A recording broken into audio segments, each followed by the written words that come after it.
দর্শকবৃন্দ, আমরা অনেকেই আছি ফটো তুলতে পছন্দ করি মোবাইল ফোন দিয়ে অথবা ডিএসএলআর ক্যামেরা দিয়ে, কিন্তু আমরা জানি না ফটোটি কিভাবে এডিট করতে হয়। ফটোটি ক্লিয়ার করা বা স্ক্রিন স্মুথ করা বা ব্যাকগ্রাউন্ড ব্লার করা। আজকে শিখতে পারবেন কিভাবে এক ক্লিকের মাধ্যমে ফটো এডিট করতে পারবেন।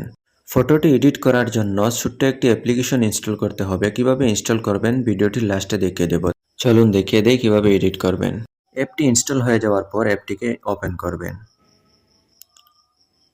অ্যাপটি ওপেন হয়ে গেলে অ্যাড আসতে পারে, অ্যাডটি কেটে দিবেন। এখন যেই ফটোটি এডিট করতে চান সেই ফটোটি সিলেক্ট করে দিবেন। এখন এখান থেকে ওয়াচ অন অ্যাডে ক্লিক করে দিবেন।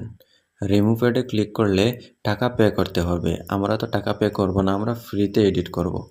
তাই এখান থেকে ওয়াচ অন অ্যাডে ক্লিক করে দিলাম। অ্যাডটি শেষ হওয়ার পর কিছুক্ষণের মধ্যে আমাদের ফটোটি রেডি হয়ে যাবে। দেখুন ফাইনাল রেজাল্ট। দেখুন কতটুকু ডিফারেন্স হচ্ছে, ব্যাকগ্রাউন্ড ব্লার করছে এবং স্কিনও স্মুথ করতেছে। দেখুন আফটার এবং বিফোর কতটুকু ডিফারেন্স হচ্ছে। আপনারা একবার ইউজ না করলে বুঝতেই পারবেন না যে এই অ্যাপটি কতটুকু কার্যকরী। তো চলুন কিভাবে ইউজ করবেন দেখিয়ে দেই।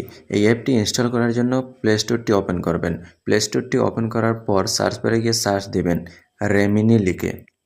2 নম্বরে দেখতে পারতেছেন রেমিনি এআই ফটো লেখা।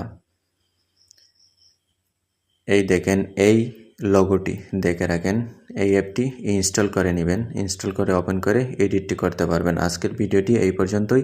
দেখা হবে অন্য কোনো নতুন ভিডিওতে। আল্লাহ হাফেজ।